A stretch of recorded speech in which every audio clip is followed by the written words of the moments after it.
Does Wladimir Klitschko's loss to Tyson Fury affect his chances of being in the future top 10 heavyweights of all time? Now, before I answer this, I want to go through the list of Wladimir Klitschko's accomplishments in the ring.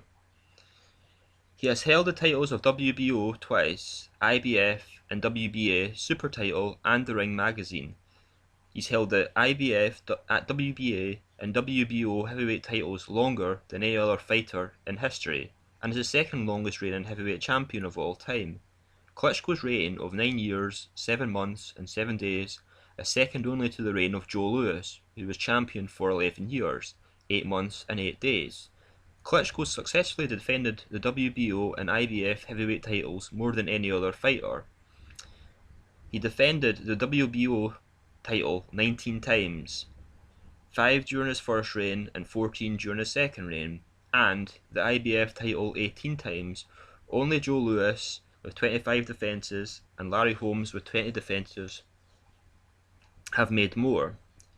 He boasts an impressive record of 21 wins, with only 3 losses and 19 knockouts in world title fights. He had an 11-year, which is 22 fight, unbeaten streak at the top level. 6 years as the Ring magazine real and legitimate heavyweight champion.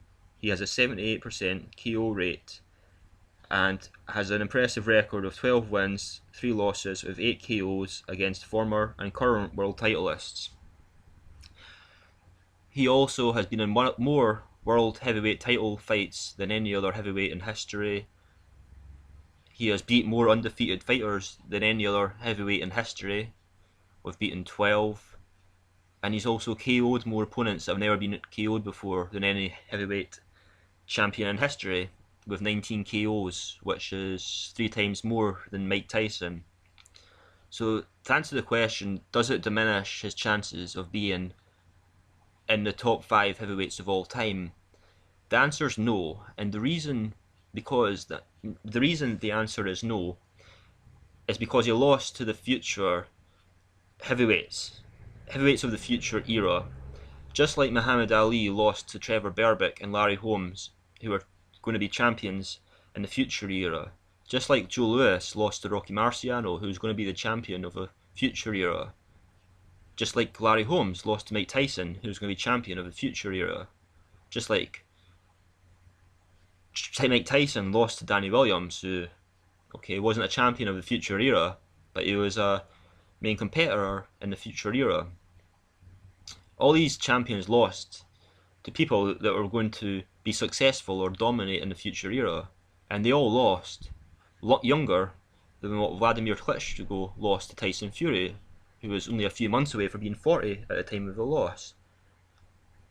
Now, if Wladimir Klitschko beats Tyson Fury in the rematch, that says a lot about Wladimir Klitschko, because he has beat a champion who is going to be maybe a unified champion of the future, probably win back the world title, and at the very least, was going to be very successful over the next couple of decades. And after that, if he beats Deontay Wilder and actually manages to have the WBC title, that's going to increase his success of being very highly placed in the top 5 of all time. He could also, of course, he's going to have to face Luis Ortiz if he does fulfill his next 5-fight